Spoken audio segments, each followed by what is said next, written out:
Estás entrando al umbral de lo desconocido. A partir de este momento, tus sentidos nos pertenecen. Las leyendas es una narración sobre hechos sobrenaturales y naturales o una mezcla de ambos que se transmite de generación en generación de forma oral o escrita. Se ubica en un tiempo y lugar similar al que los miembros de una comunidad pertenecen, lo que aporta cierta verosimilitud al relato. Pueden representarse elementos sobrenaturales como milagros, criaturas fantásticas o de ultratumba. Estos sucesos se representan como reales y forman parte de una visión del mundo propia y étnica de una comunidad en específico. Las leyendas en México forman parte del folclore cultural de nuestro hermoso país.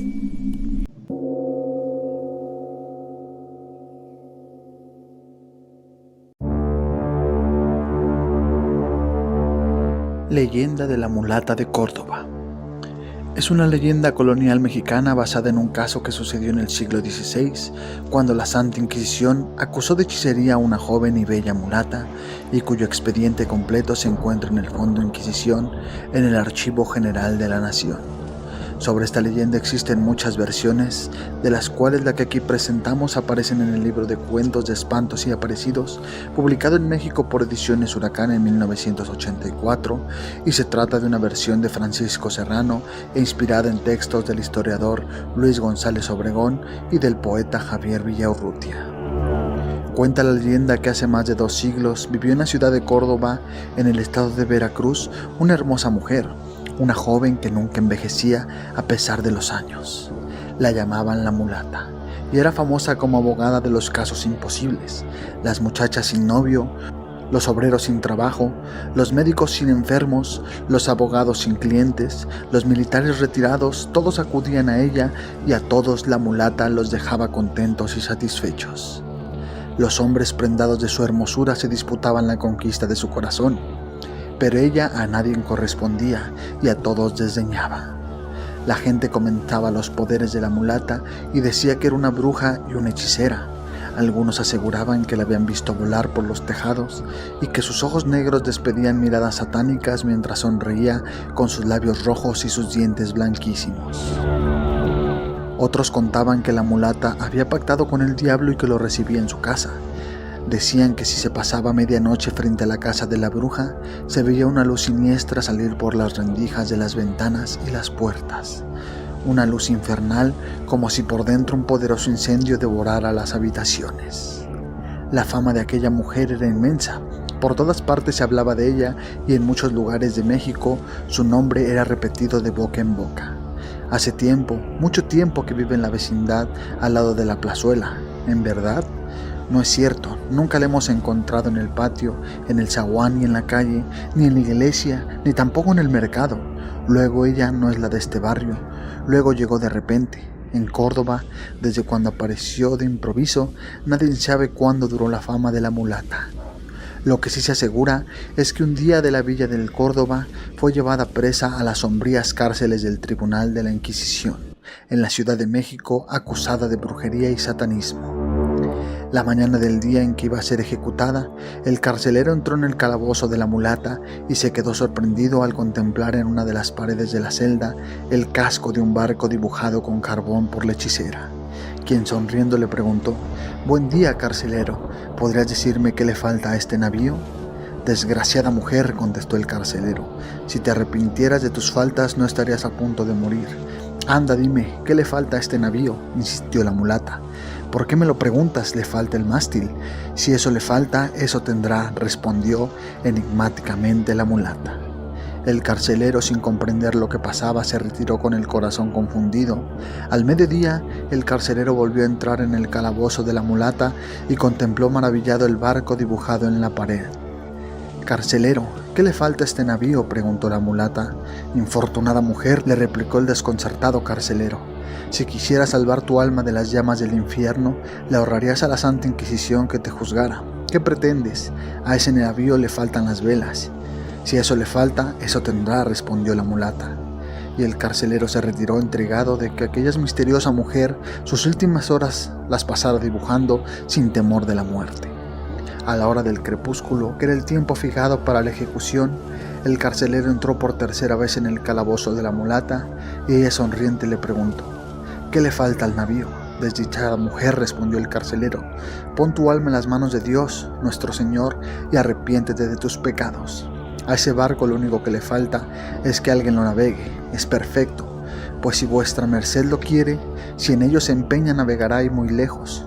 ¿Cómo? A ver, así dijo la mulata, y ligera como el viento saltó al barco. Este despacio al principio y después rápido, y a toda vela desapareció con la hermosa mujer por uno de los rincones del calabozo. El carcelero se quedó mudo, inmóvil, con los ojos salidos de sus órbitas, los cabellos de punta y la boca abierta. Nadie volvió a saber de la mulata.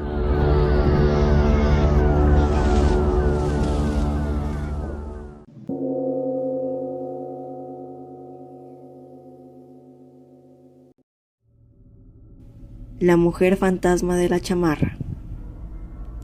La gente asegura que en las noches de luna llena y en donde las sombras de la noche ocultan todo alrededor, aparece una joven mujer parada a un costado de la loma que se encuentra en la entrada del ejido Los Cabazos, rumbo a la estación de Los Argüelles. Unos dicen que se llama Diana, y son varias las historias que refieren su trágica muerte. Unos dicen que enloqueció al ser abandonada por el amor de su vida, otros que murió en un trágico accidente. Lo que en todos coinciden es que desde hace años vaga especialmente por los caminos del rumbo en Reynosa. Un día, un chofer de un tráiler de una empresa comercial salió de Reynosa con destino rumbo a Laredo. Era una de esas noches especialmente frías, con cielos despejados y una luna radiante en lo alto. Pasando por la entrada del centro recreativo La Playita, a lo lejos, al avanzar en la pesada unidad, observó a una mujer apeada a un costado de la carretera, haciendo señas de pedir un aventón. De inmediato, el chofer, a quien llamaremos Mauro, detuvo el movimiento de su camión para permitir que la mujer subiera y llevarla a cualquiera que fuera su destino. Claro, que no lo desviara del suyo a Nuevo Laredo. La compañía de una chica, una plática y no viajar solo eran prometedores para Mauro. Subió rápidamente a la mujer y tras un saludo apenas perceptible le pidió llevarla. «Tengo frío», dijo casi de inmediato.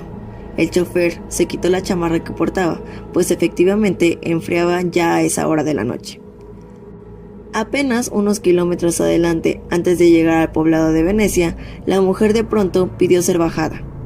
Iban sobre la carretera, no había casas ni nada a la vista, por lo que Mauro preguntó por qué razón debía bajarse en esa área del camino, abandonado y sin actividad. La mujer insistió en bajarse. «Aquí debo quedarme», repitió. Resignado, su acompañante detuvo la marcha del camión y, aún intrigado, permitió que bajara. «Quédate con la chamarra, mañana regresaré a donde me dijiste vivir y pasaré a recogerla», dijo, antes de despedirse a regañadientes. La chica descendió y se enfiló rumbo al monte. El trailero siguió su camino. Apenas unos kilómetros adelante, vio un cementerio triste y solo, que en la noche lunaba parecía espectral y atemorizante. Mauro concluyó su entrega en Nuevo Laredo y de vuelta a Reynosa recordó llegar al punto en donde aquella mujer le pidió que pasara a recoger su chamarra.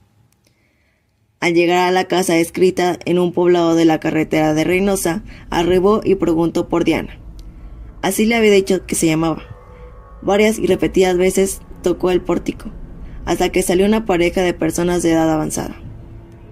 Mauro les informó que pasaba a saludar a Diana y recoger su prenda que la noche anterior le había prestado. Cuando escucharon el nombre de la pasajera, se miraron asombrados entre sí. «¿Cuándo vio usted a Diana?», le preguntaron aquella noche. Anoche le di un ray. Les dije que soy trailero». «Eso no puede ser. Diana, nuestra hija, falleció hace 30 años», le dijeron dejándolo helado y confundido. Incrédulo aún, Mauro refería que tal vez era una confusión y aceptó ser llevado por los adultos mayores al cementerio, en donde descansaban los restos de Diana. Mauro aún más intimidó al rumbo del cementerio lúgubre que también vio la noche anterior a poca distancia de donde bajó Diana.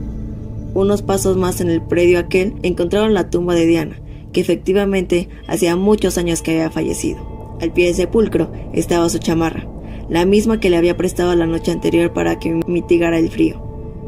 Todo se desvaneció para Mauro, se dio la media vuelta y se fue lleno de miedo. Aún estos días, en ciertas noches, Diana sigue esperando que alguien le dé un aventón. ¿Y tú la llevarías?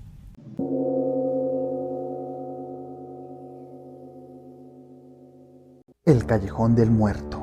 En el año de 1875, en una noche lluviosa, una mujer en labor de parto hizo que su marido saliera a las 3 de la mañana con su sombrero puesto en busca de doña Simonita la partera. El caballero, don Priego, se dirigía con inseguridad en busca de la mujer que ayudara a su esposa y su futuro hijo. Caminando hacia la parroquia de Analco, tomó el antiguo callejón de Illescas, donde fue atacado por un hombre con espada, cuya intención era quitarle su oro o dejarlo sin vida. Real sorpresa que se llevó el asaltante cuando las habilidades de don Priego le hicieron cambiar la jugada y no dudó ni un momento en apuñalarlo con su propia arma, dejándolo tirado en medio de la nada. Siguió su camino por la partera. De regreso no tomó el mismo callejón y en su lugar cruzó por el puente de Obando. Al devolver a la parroquia, la curiosidad lo condujo de vuelta al callejón, donde encontró a varios curiosos que rezaban por el alma del desconocido que ya se ha muerto en el pavimento. Años después, un hombre se acercó al padre Francisco Ávila, quien estaba por cerrar la parroquia de Analco, para confesarle sus pecados, rogándole por la absolución. El padre no tuvo corazón para negarse y le concedió el perdón después de desembuchar sus terribles acciones. Acto seguido, el hombre se desvaneció ante los ojos del padre. El callejón adoptó el nombre del Callejón del Muerto e incluso se mandó a colocar un altar con una cruz blanca en una de las casas por donde dichos eventos sucedieron. La leyenda dice que si lo atraviesas de madrugada, todavía se pueden escuchar lamentos de aquel hombre. Este callejón actualmente se encuentra en la calle 12 Sur, entre la 3 y la 5 Oriente.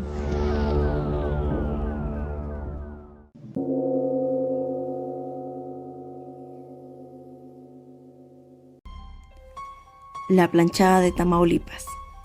Una de las leyendas de Tamaulipas, en especial que ha trascendido por generaciones, radica en el hospital naturista en el que una enfermera a la que apodaron La Planchada. Todo comenzó en el año de 1984, cuando el Hospital Naturista de Ciudad Madero abrió sus puertas con el nombre de Centro Rehabilitación Juan Álvarez Díaz. Según datos, fue una inversión del sindicato de Pemex y daba atención médica al público en general.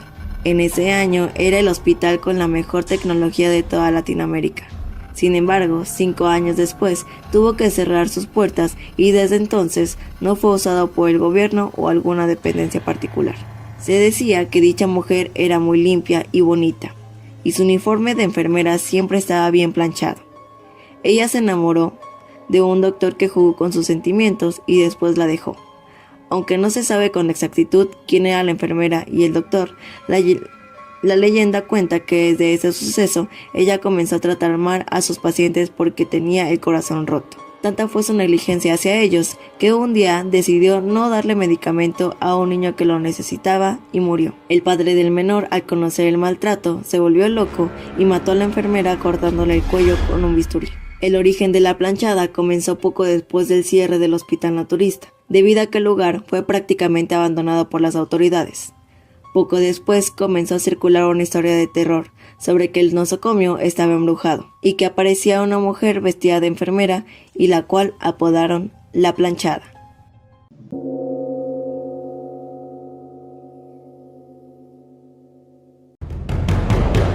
En el obscuro monte de Quiamaloapan, allá por los años 70 del siglo XIX, una familia de laboriosos campesinos vivía solitaria.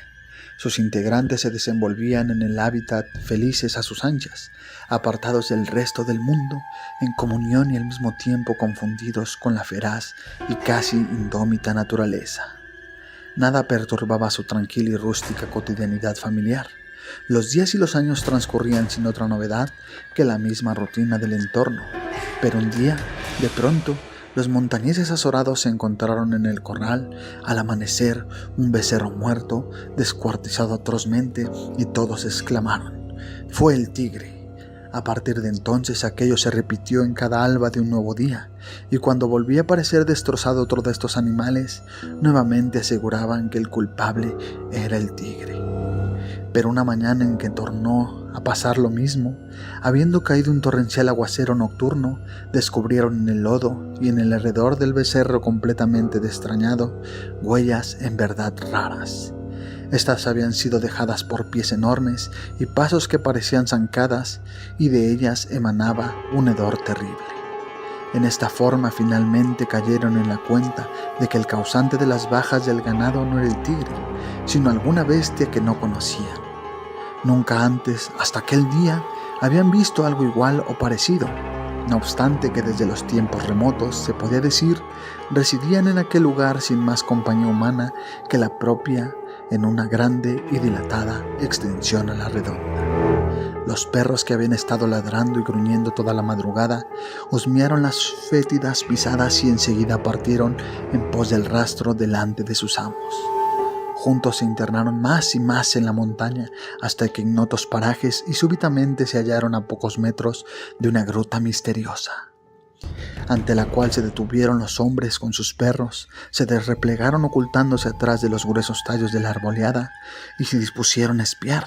No esperaron mucho tiempo, poco después contemplaban perplejos una insólita escena. De la oscura boca de la cueva emergía un ente simiesco, cuya identidad pronto dilucidaron. Era un gran salvaje. La criatura estaba cubierta de un espeso y negro pelambre de pies a cabeza, desnuda y sobrepasaba en mucho los 2 metros de estatura. Tenía cara de gorila, pero caminaba erecta como hombre, no poseía cola y todas sus partes semejaban a las del humano. Oteó para todos lados y a continuación se sumergió nuevamente en el fondo de su madriguera. Los hombres, en cuanto desapareció, en rueda consultaron entre sí. Querían matar a la familia entera de grandes salvajes que seguramente habitaban ahí, pero no tenían la mínima idea de cómo llevarlo a cabo. Entonces, como siempre pasa, uno de ellos, que resultó más listo, aconsejó a los otros. Hay que quemarlos, les dijo, pero primero compremos tractolina en la villa de Acayuacán, y así lo realizaron. La tractolina la llevaron en varios tecomates y por el camino los hombres y las mujeres que se habían sumado a la tarea iban reuniendo mucha leña seca que al llegar amontonaron en la entrada de la cueva e inmediatamente le prendieron fuego y acrecentaron con la leña que cortaron en el bosque circundante. Día y noche alimentaron aquella lumbre hasta que la caverna quedó convertida literalmente en un horno gigantesco. 3 días y 3 noches mantuvieron vivas las devoradas e insaciables llamas, y llegaron a creer que tanto descomunal magnitud que el bosque y la floresta vecina se marchitaron y secaron con la inhalación quemante de la bocaza aquella. Al término del tiempo mencionado, todavía tuvieron que esperar a que el fuego se consumiera y después a que el rescoldo se enfriara. Hicieron a un lado las brasas para abrir ese camino, pues era mucha, y aunque las que quedaban en el fondo todavía no perdían calor del fondo, pudo más la impulsiva curiosidad. Antorcha encendida en mano se introdujeron a la gruta, de donde salía ya un pegajoso y nauseabundo olor, igual al que despedían los cadáveres humanos en franca descomposición. A pocos metros tropezaron con los cuerpos achicharrados de aquellos antropoides, regados por aquí y por allá. Había hembras y machos, crías recién nacidas y niños y niñas, que cubrían todo el suelo de la extensa caverna. El dantesco cuadro daba fe de la horrenda muerte sufrida por aquellos extraños seres. A partir de entonces, ya no se aparecieron esos grandes salvajes en aquel sitio, recóndito del monte de Quiamoloapan. La cueva, para mayor dato, se hallaba ubicada por el rumbo de los Camarones, pero en la montaña Virgen. Esta es la historia que contaba don Laureano Milagros Vidal, según la tradición oral heredada de su familia, de acuerdo con la cual su tatarabuela, cuyo nombre se ha perdido, había sido una de las mujeres que de aquel grupo de montañeses y testigos del hecho relatado aquí. Él oyó la narración en palabras de su abuelita paterna, doña Tomasa Herrera Aguirre, nieta de la anterior y originaria del mismo monte, pero que con la revolución bajó con su familia para refugiarse en Acayuca.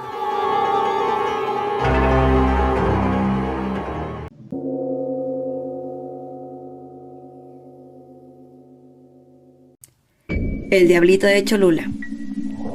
Esta es una leyenda que marca un antes y un después en las vidas de las personas de San Pedro Cholula, Puebla. Se dice que en este pueblo un día apareció una estatua con forma de un diablito. Algo que la caracterizaba era que estaba perfectamente detallada, lo que lo hace aún más extraño. Esta figura apareció frente a la iglesia de San Miguelito. Se esparció el rumor de que la estatua concedía milagros, pero a la vez infundía temor por su naturaleza diabólica. Nadie sabe de dónde salió esta figura del diablo. A pesar de esto, existen varias versiones de esta leyenda. Hay quienes dicen que esta estatua proviene del templo, donde el diablito estaba encadenado y era maltratado por el arcángel Miguel, la cual era una representación de la victoria del jefe del ejército de ángeles contra el diablo. Otras personas dicen que la figura fue encontrada sobre la carretera que va hacia la iglesia y que las personas pensaron que era un tipo de figura prehispánica. Otros comentan que el dueño de esta estatua era atormentado por el diablito, el cual por las noches cobraba vida y realizaba actos de maldad.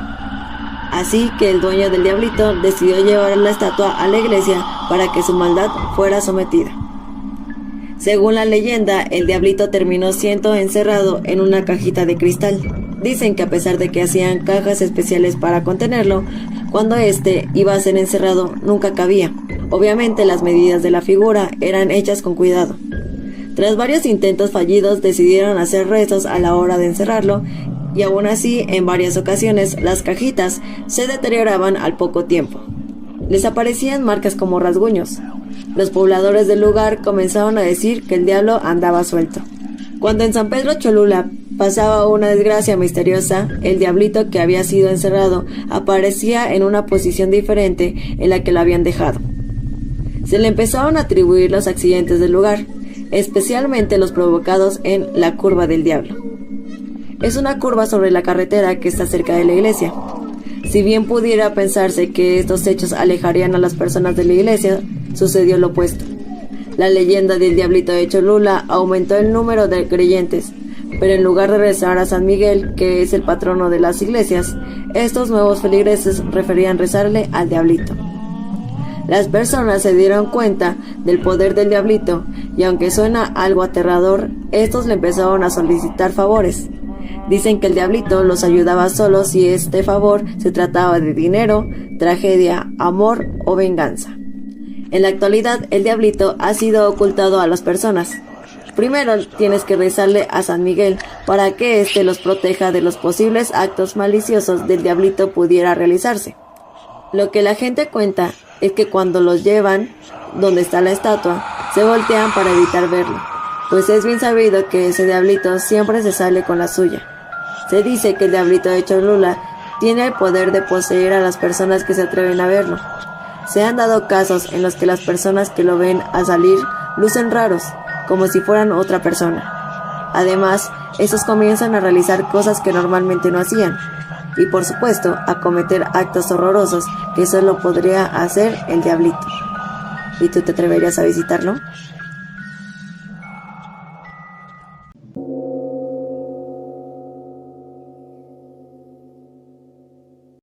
En todas las ciudades se crean leyendas urbanas que se transmiten de generación a generación, y en Ciudad Victoria una de las más famosas es la de la maestra fantasma, que se le apareció a un taxista intentando llegar a su casa.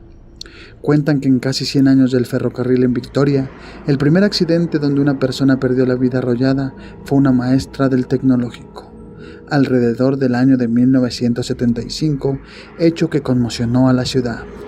La maestra del TEC regresaba a su casa en su vehículo después de haber dado clases. Al llegar al cruce de las vías, en unos segundos de distracción ocasionaron que no pudiera ganarle el paso al tren, que la embistió y arrastró varios metros teniendo una muerte instantánea. Unos años después a los lamentables hechos, el taxista El Resacas, que circulaba una noche por la zona donde murió la maestra, a lo lejos vio a una mujer de alrededor de 50 años que le hacía señas. Al llegar donde estaba la mujer, le pidió que la llevara al tecnológico por unos documentos que había olvidado y después le pidió que la regresara a su casa. El taxista la bajó en la puerta de su casa, pero a la mañana siguiente se dio cuenta que en el asiento trasero se había quedado la bolsa de mano de la misteriosa mujer, por lo que decidió ir a entregarla a casa donde la había llevado. El Resacas tocó la puerta de la casa, salió la madre de la maestra. El taxista le entregó la bolsa, pero no podía creer lo que la madre le contó. «Señor, Mi hija tiene varios años que murió. No puede ser lo que usted me dice, que se le olvidó la bolsa en su taxi. La mamá le mostró el retrato de su hija y el taxista vio que se trataba de la misma mujer a la que le llevó hasta esa casa. Los vecinos de las vías donde hace 40 años murió la maestra del tecnológico aseguran haberla visto deambulando en las madrugadas por las vías del ferrocarril.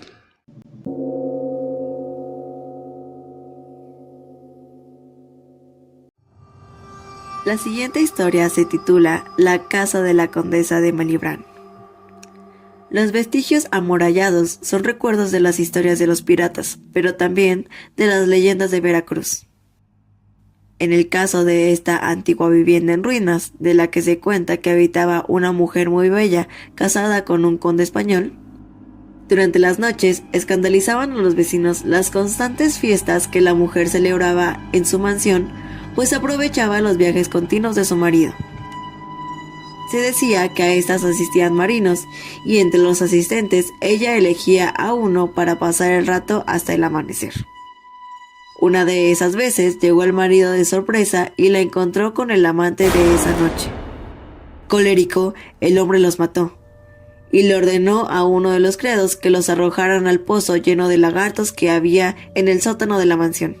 Antes de hacerlo, el joven le relató los horrores que realizaba su esposa con los hombres con los que estaba, pues los asesinaba y los tiraba en ese pozo para que nadie se enterara de sus infidelidades. El conde enloqueció y terminó deambulando por las calles pidiendo la muerte de la condesa.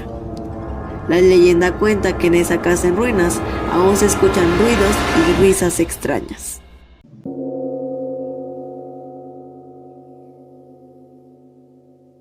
El puente de Obando. Ubicado en Boulevard 5 de Mayo, tiene una leyenda de origen pasional. La acaudalada familia Obando, dueña de amplios terrenos en la zona, hizo construir un puente privado para poder cruzar al otro lado del río. Se dice que la familia Obando tuvo 2 hijos, un joven fuerte y una hermosa doncella, quien eligió como pareja a un joven de mediana posición, desatando así la furia del padre al considerar que estaba traicionando su linaje. «Pero padre, yo lo amo», exclamaba la doncella. ¿Quieres casarte con un pobretón? Primero muerto que viéndote pedir limosna en un puente. Doblegada en su orgullo y entregada a sus sentimientos, un día en ausencia del padre se entregó a su amado sin advertir que su hermano se encontraba oculto en un armario. Y con furia, tras ver lo que había pasado, le disparó al novio, pero su hermana se interpuso recibiendo ella el impacto y así perdiendo la vida. El novio sobrevivió a la bala, pero el hermano lo mató con sus propias manos. Caído en luto y en desgracia, el señor Obando trató de mitigar su dolor, entregándose a la bebida, lo que lo llevó a cruzar el puente a altas horas de la noche, y en un día lluvioso distinguió la figura de una mujer a la entrada de ese mismo puente que pedía limosnas. «¿No me reconoces, padre?», dijo la voz de ultratumba. «Pido limosna y la pediré a toda tu descendencia porque a manos de tu familia he muerto». Horrorizado, el hombre trató de huir, pero no llegó lejos, ya que una extraña fuerza lo arrastró a la corriente del río, cubriéndolo por completo, y el cuerpo sin vida del padre fue hallado días después. Actualmente vecinos de Analco dicen que uno cruza ese puente pasada la medianoche y un espectro con forma de mujer se aparece pidiendo limosna, y que si uno entrega una moneda como tributo, puede pasar libremente, y si no lo hace, es arrastrado al cauce del río y nunca se le vuelve a ver.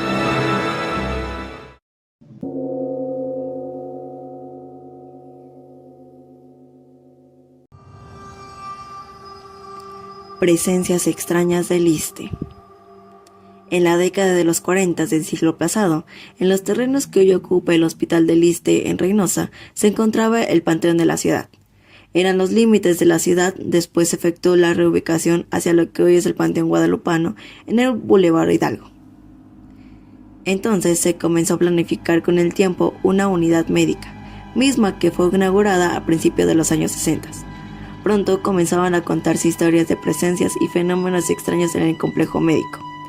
Una de las más perturbadoras, y que hasta hoy se sigue contando, es la de un hombre de edad avanzada, don Miguel. Un día, enterado que su hijo enfermó y fue internado, montó guardia alrededor del Hospital del Liste en espera de buenas noticias. Lamentablemente los días pasaban y no había mejoría de su hijo, por lo que las tardes se le miraba triste y en espera en el área del jardín. en ese entonces lleno de árboles y en donde ahora se encuentra un estacionamiento. Bajo un frondoso árbol pasaba las horas don Miguel, hasta que un día le dieron la fatal noticia de que su hijo había fallecido. Tanta fue su pena que aun cuando su ser amado había partido, él seguía yendo las tardes a aquel jardín del Liste en donde lloraba su dolor. Un día ya no se le vio por el complejo hospitalario. Después se enteraron que don Miguel había fallecido. Al cabo de un tiempo comenzaron a contarse por voz de testigos que escuchaban su llanto o veían a un hombre muy viejo deambulando por el área verde y de repente desaparecer. Muchos aseguran que era don Miguel. Su llanto y lamentos, así como su espectral presencia, se asegura sigue rondando aún hasta estos días, en donde no termina de superar su plano terrenal agobiado por la pena de su pérdida.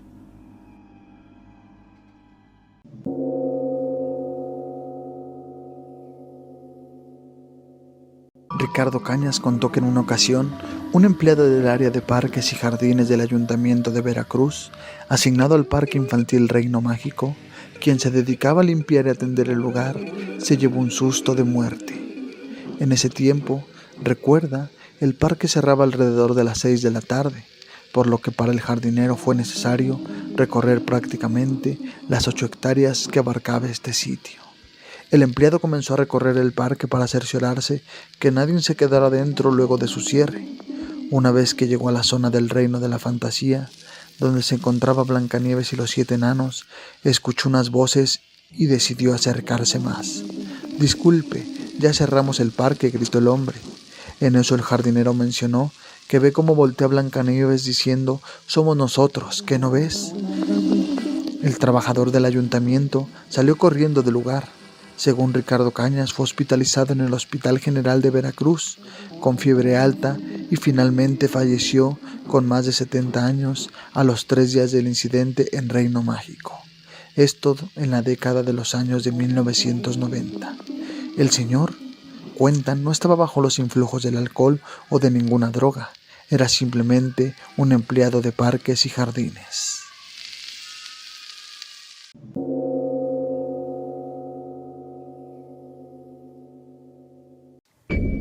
La leyenda de los volcanes. Ixtaccíhuatl era la princesa tlaxcalteca más bella jamás vista, y ella depositó su amor en el joven Popocatépetl, uno de los más apuestos y bravos guerreros de su pueblo. Dicen que antes de partir a la guerra en la que tlaxcaltecas se encontraban inmersos contra sus enemigos acérrimos, los aztecas, Popocatépetl pidió al cacique de su pueblo la mano de la princesa Ixtaccíhuatl. Este se la concedió, pero a condición de que volviera sano y salvo de la guerra para poder desposarla.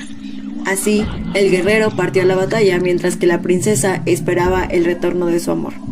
Sin embargo, la lengua vípera de un celoso rival de Popocatépetl me dio la fe de la princesa, engañándola e informándole que su amado había muerto en combate. Arrastrada por el desconsuelo y la tristeza, desconociéndose víctima de este engaño, se dice que la bella princesa murió de tristeza por la pérdida de su amado. Poco tiempo después, Popocatépetl regresó victorioso de la guerra, dispuesto a tomar en matrimonio a Ixtaccíhuatl. Sin embargo, a su llegada recibió la fúnebre noticia de su fallecimiento.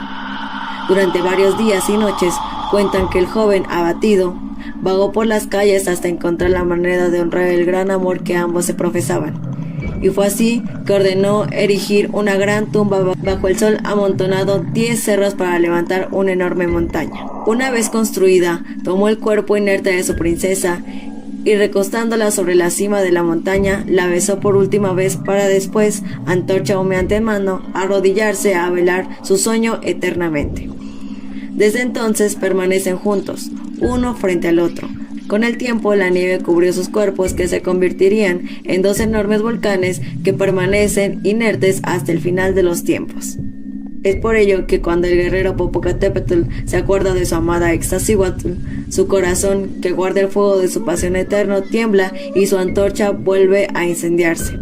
Con esto, aún el día de hoy, el volcán Popocatépetl continúa arrojando fumarolas de humo.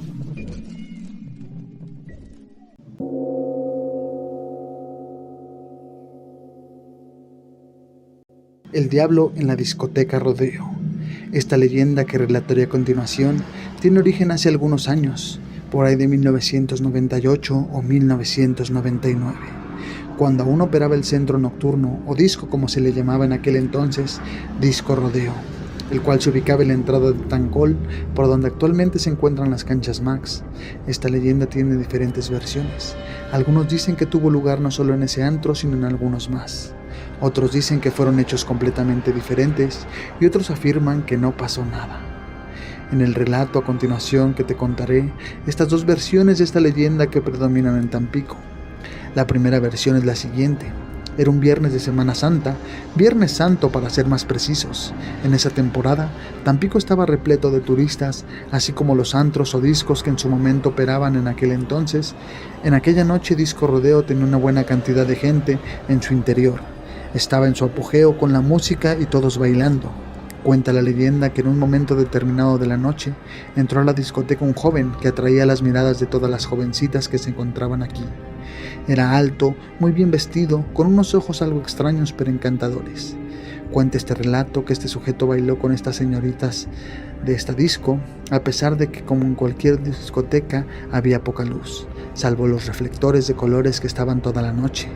En un momento determinado de esta noche, este joven misterioso se acercó a una muchacha para sacarla a bailar, y ella, encantada por su apariencia, aceptó sin pensarlo dos veces. Mientras bailaban, él le advirtió que no mirara sus pies, ya que se sentía un poco intimidado y no era capaz de seguir el ritmo. Ella asistió con la cabeza y siguieron un tiempo más. Al cabo de un rato a la muchacha le comenzó a llegar un olor y un aroma fétido, como a carne descompuesta y azufre. Entonces, en el momento que se sintió algo asqueada por el olor, soltó al joven con el que estaba bailando. Fue entonces donde volteó la cabeza para saber el origen de este olor. ¿De dónde provenía este olor desagradable? Fue entonces donde miró hacia abajo en busca del origen de este fétido olor, y es ahí cuando la joven se quedó sin aliento, al ver que con la persona que estaba bailando tenía patas de cabra en lugar de pies. Al ver esto, la muchacha gritó horrorizada y consecuentemente se desmayó. Al escuchar el grito de horror de la joven, la gente volteó para ver qué había pasado, y es ahí donde ven a este joven parado en sus dos patas de cabra. La gente sale corriendo del establecimiento horrorizada por lo que vio. Cuenta la leyenda que el establecimiento duró algunos días más con ese olor a azufre, y se preguntaron qué pasó con la muchacha que bailó con este joven misterioso. La gente cuenta que cayó en coma y después de un tiempo murió. Otra versión de esa historia cuenta que este mismo joven entró a esta discoteca, y en esos tiempos Disco Rodeo en algunas ocasiones se hacía competencias de toros mecánicos. La leyenda cuenta que se montó al toro, pasaba el tiempo y este sujeto no caía del toro, hasta que en una maniobra que dio el animal mecánico se le cayó una bota a este joven. La sorpresa de todos fue cuando vieron que en lugar de pie tenía una pata de gallo. En este momento la luz se fue del lugar y regresó casi de inmediato, pero el joven no estaba. Fue entonces cuando la gente, horrorizada por lo que pasó, decidió correr para salir del establecimiento. Algunos cuentan que hubo muertos, ya que pocas personas cayeron y murieron a base de pisadas de los demás clientes que intentaban salir del lugar. A pesar de que hay versiones distintas de esta leyenda, todos concuerdan que fue el mismísimo diablo quien se apareció esa noche de Viernes Santo.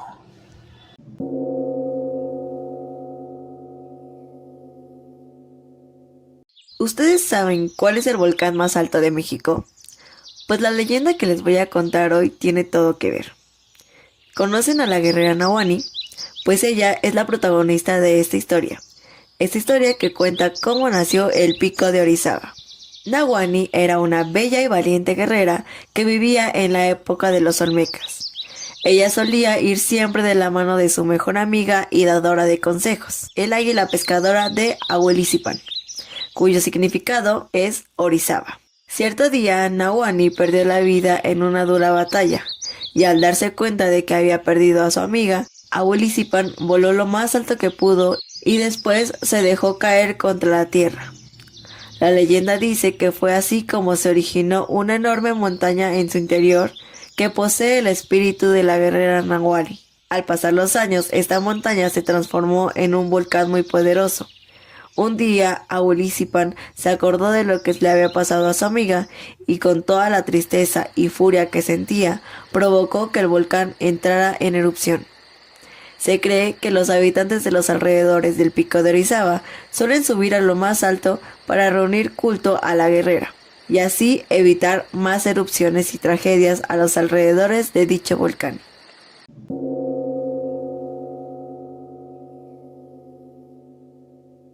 La leyenda de la carroza.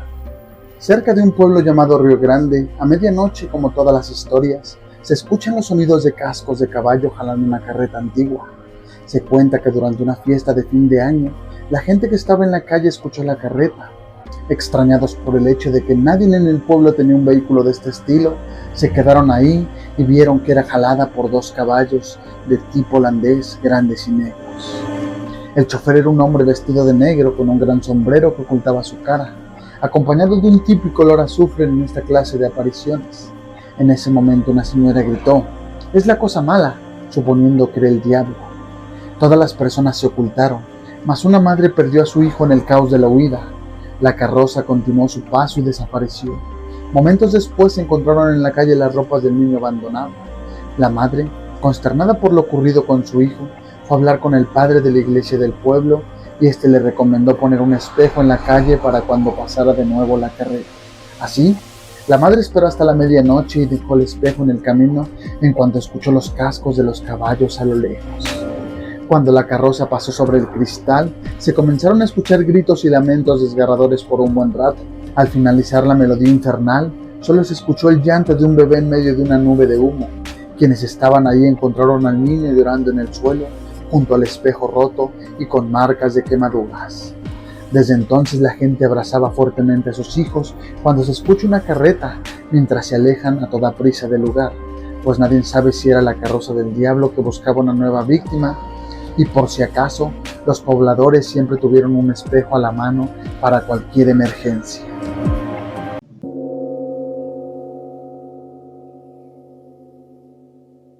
Como muchos pueblos mágicos en México, Cholula, Puebla tiene leyendas obscuras y de terror.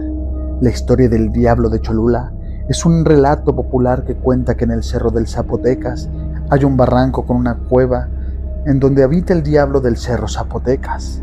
La historia dice que el personaje se aparece en forma de charro negro montado sobre un caballo negro.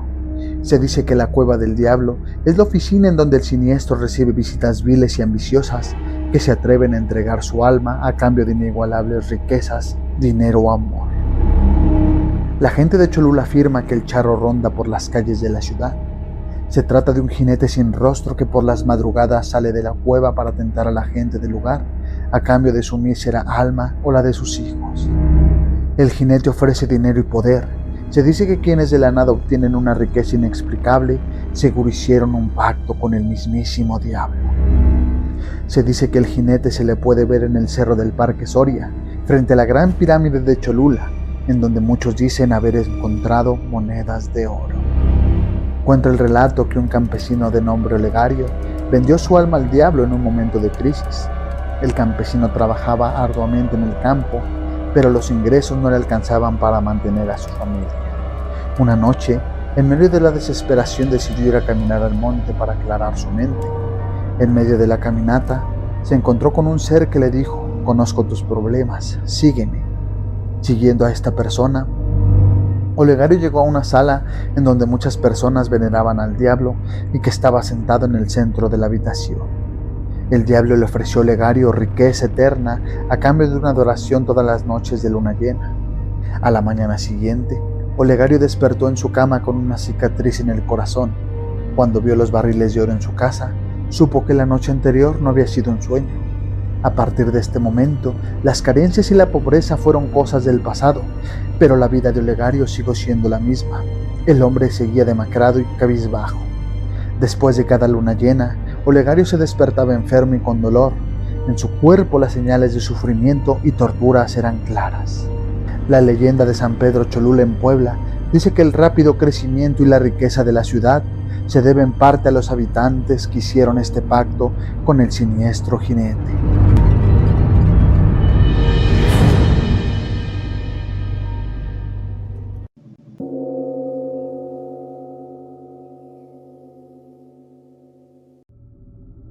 La sirena de Tamiahua.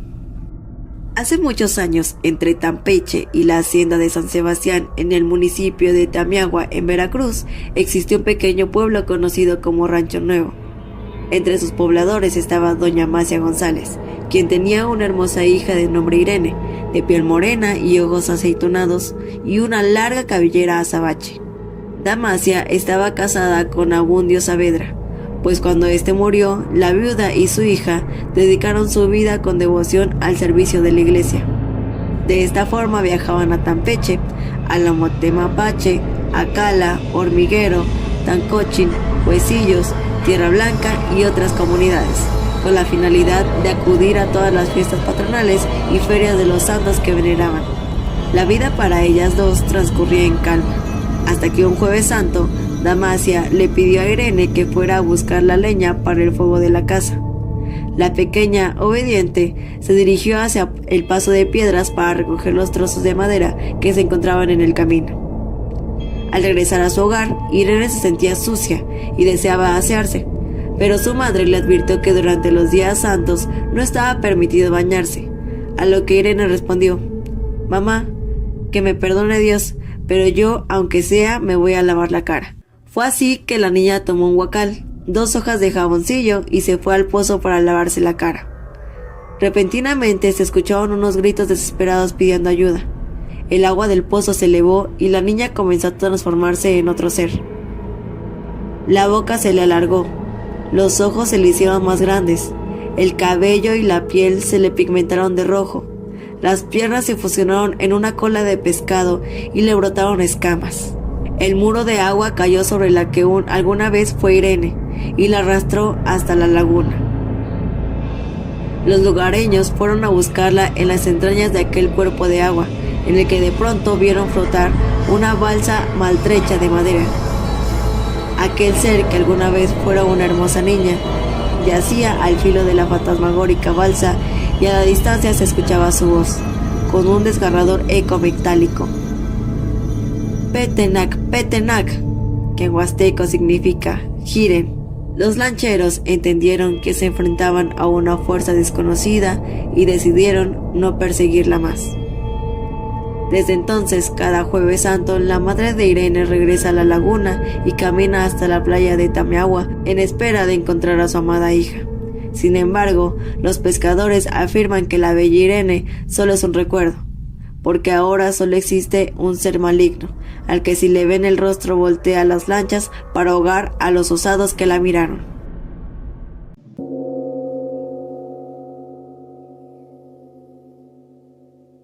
La leyenda del perro negro. Era la víspera de Muertos y en una humilde morada de la calle de Moctezuma, que tenía la particularidad de siempre estar abierta, vivía doña Irenita, una dulce viejita. Al cruzar la puerta de carrizo, se veía un jardín con plantas olorosas y verdes, hierba santa, manzanilla y un montón de remedios y especies que vendía. Pero la principal de esas virtudes comerciales era el carbón. Allí estaba como siempre sentada en una silla chiquita acorde a su tamaño, su cabello cano muy blanco, sus manos suaves y largas, y esas enaguas que caracterizaba a las viejitas de Jojo, cubierto con ese mandil negro que en alguna época de su existencia fue azul, pero sobre todo tenía su colección de cruces y ajos. Lo curioso es que jamás hubo un crucifijo en aquellas paredes, ni siquiera en su altar, que estaba lleno de santos y vírgenes y de velas peligrosamente encendidas cerca de donde despachaba el petróleo que también vendía. Esa tarde de lluvia, su sobrino, que llegaba a comprarle carbón, le preguntó: «Tía, ¿y por qué tantas cruces?» «Ay, chamaco, si te cuento no vas a poder dormir, y además es una historia muy larga y te van a regañar si te tardas». «Cuéntame, tía, de todas formas me van a regañar». «Está bien, chamaco, pero si luego no puedes dormir, vienes y te doy algo de manzanilla y ajenjo». «Pues verás, en las noches en que no sale la luna, como a eso de las 11 de la noche, los perros se inquietan y luego de repente se callan. Ellos huelen y ven las cosas del aire malo. Ese es el primer signo de que la gente y sobre todo los chamacos deben meterse a dormir, porque Bicu José anda en las calles». «¿Y qué es Bicu José?» «Bicu José es un perro de los antiguos guardianes del Valle de los Jojeños. Es el perro malo, un perro huesudo, grandote y negro. Los dioses de los antiguos lo soltaron aquí para que se llevara a la cueva de los espíritus a los criminales, al infierno pues. Es un animal de los ojos rojos como la sangre, negro con los pelos del lomo crispado y aliento caliente. Es el perro que al morir viene y te guía al río donde cruzan los muertos. Si fuiste bueno con tu perro, con el de tu casa o hasta con los de la calle, Vico José te ayudará a cruzar y no te hará daño. Pero si fuiste malo con los perritos, te morderá la pierna para que no puedas caminar y luego te jalará del cuello de su camisa y te llevará al infierno con el cachudo por malagradecido. Se dice que aquel valle, en un principio, era de los perros coyotes y que los dioses dejaron que los humanos vivieran ahí. ¿Y eso qué tiene que ver con las cruces, tía? Pues es que cuando no hay muchos muertos que alimenten el infierno, el perro negro cruza nuestro mundo en noches donde no hay luna, saliendo de los árboles, porque crees que algunos troncos tienen hoyos. Él hace esos agujeros y sale a cazar a las almas despistadas que bajan en la oscuridad. Entonces yo pongo mis cruces para que no me lleven. ¿Y por qué te quiere llevar, tía? Pues porque nadie le gana la apuesta a Vico José y además ya me toca, hijo. El perro huele a la gente grande y a los niños. Los arrastra de la ropa de aquí atrás, dijo la anciana enseñándole el cuello de su huipil, y los jala hasta el mismito Averno. La bestia ha venido a ladrar mucho por aquí y le quemo palma bendita. Cuando era niña, salí a buscar a mi papá que estaba borracho, y justo en el árbol de aretitos que está enfrente de la casa me salió y me mordió el pie. De no ser por Chemo, tu abuelo, que me jaló del tronco a donde me quería meter, no la cuento. Desde entonces me persigue. Las cruces son para que no pueda entrar, pues no puede pasar las puertas que tienen una cruz. Señalando su pierna derecha se subió su mandil, dejando ver una cicatriz como un hoyo cerca de su talón. Desde entonces me sigue, desde entonces me dan miedo los perros y sé que un día vendrá por mí. El sobrino volvió tarde y lo regañaron como siempre, pero al salir de la casa de tejas y adobes de aquella viejecita, vio que efectivamente los árboles que estaban enfrente tenían y aún tienen un hueco en sus troncos. Desde ese día vio diferente a los perros, fue más paciente con ellos, pues no fuera que Vico José algún día quisiera ajustar cuentas con él también.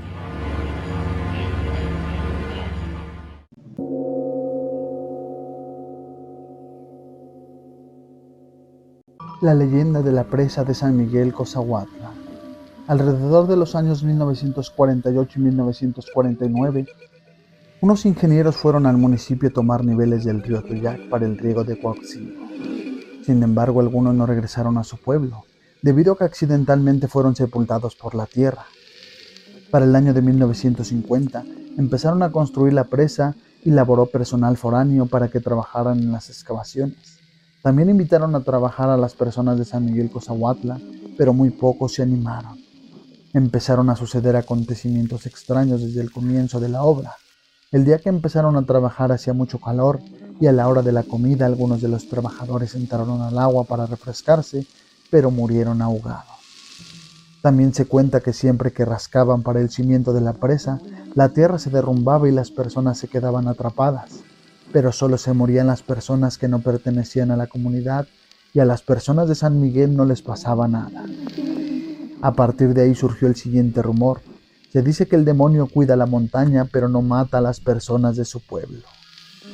Antes de llegar al lugar en donde trabajaban por el camino de Coaxingo en dirección hacia la presa, en muchas ocasiones los ingenieros sufrían accidentes y a los que sobrevivían se les aparecía el dios de las montañas, es decir, el demonio, muy furioso porque molestaban a la montaña que es su corazón.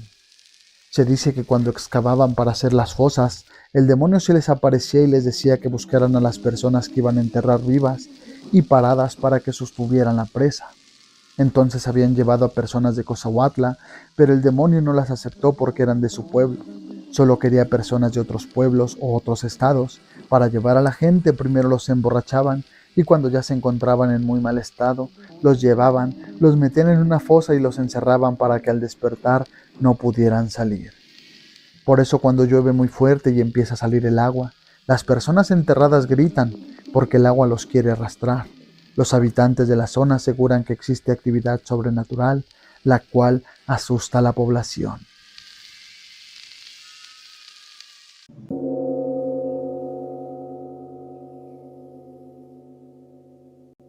La leyenda de Matlacigua.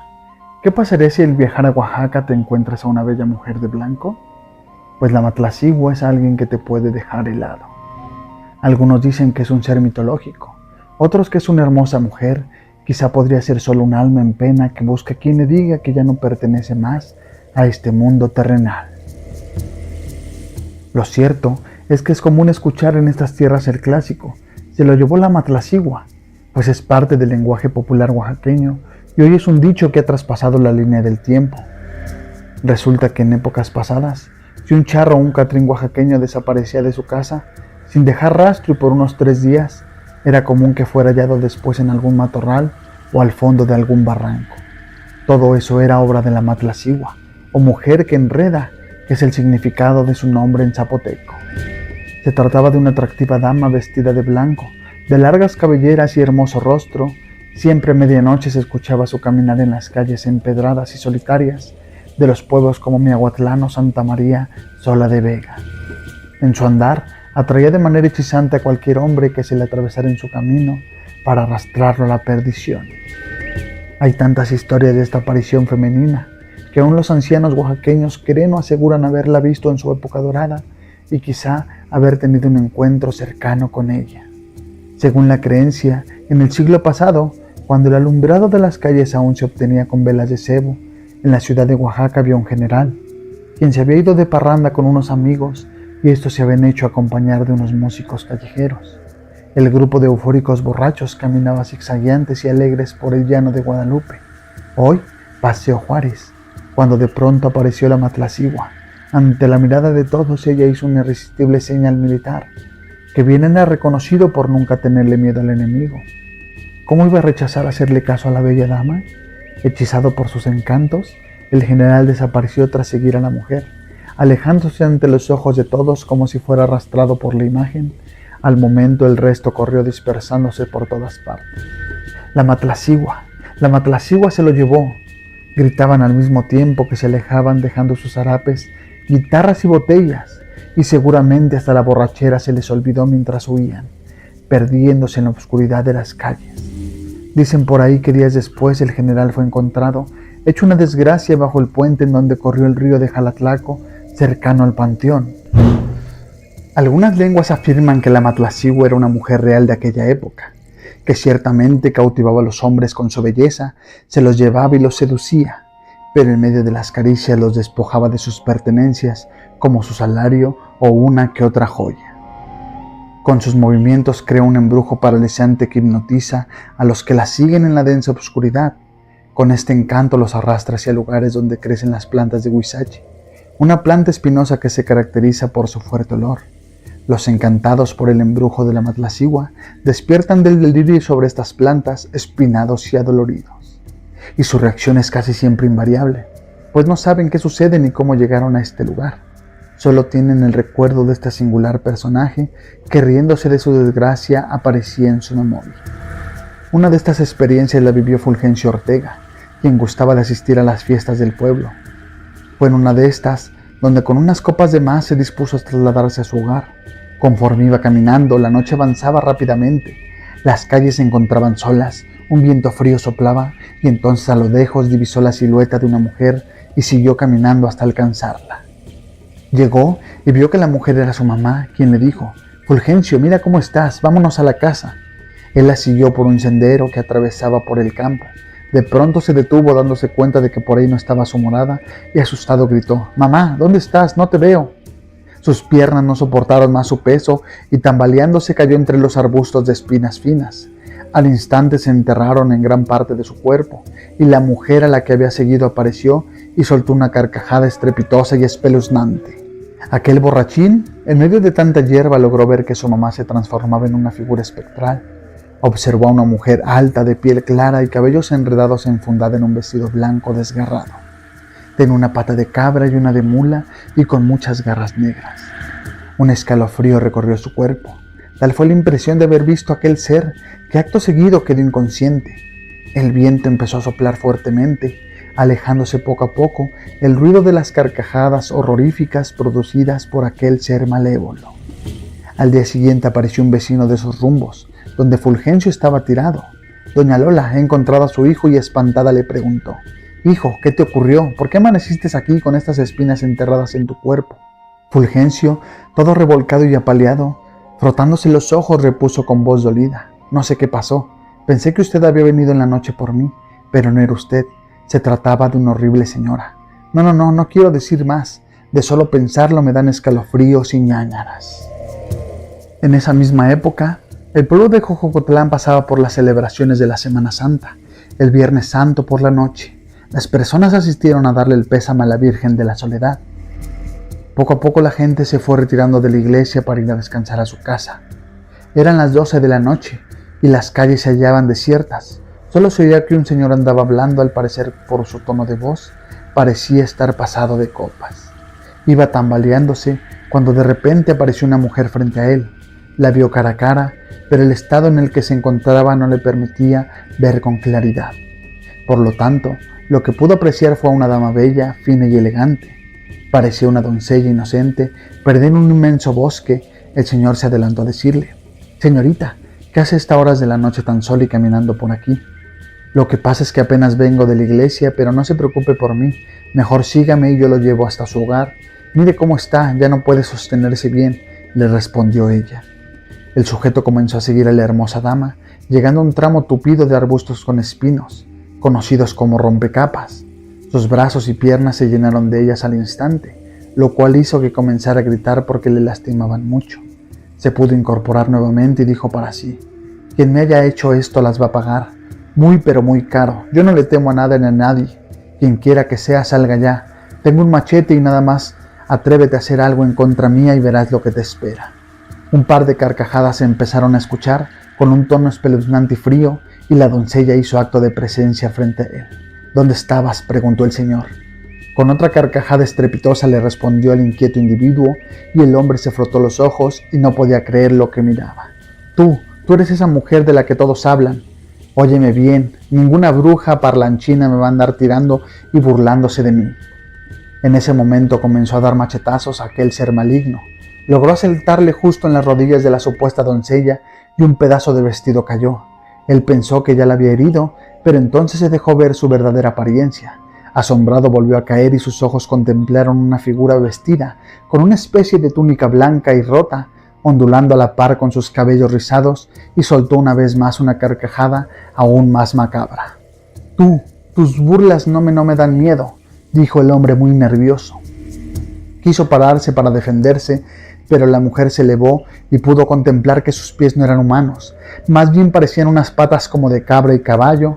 Inmediatamente se movió hacia atrás, tratando de contener su temor, pero la diabólica alma se le acercó y viendo su rostro exclamó horrorizado: «No tienes rostro, por la santa pasión de Cristo». La matlacigua enseguida se alejó, como si hubiera visto algo que la obligara a retirarse.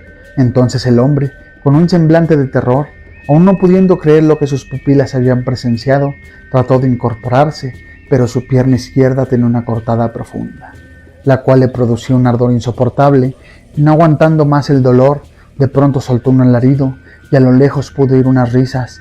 Sin duda alguna era ella, quien una vez más había logrado burlarse de otro caminante alcoholizado. La matlacigua no solo fue vista por hombres fieles a las bebidas espirituosas. Hubo señoras que también la vieron, aunque son contadas las ocasiones, como la de la señora Juanita García.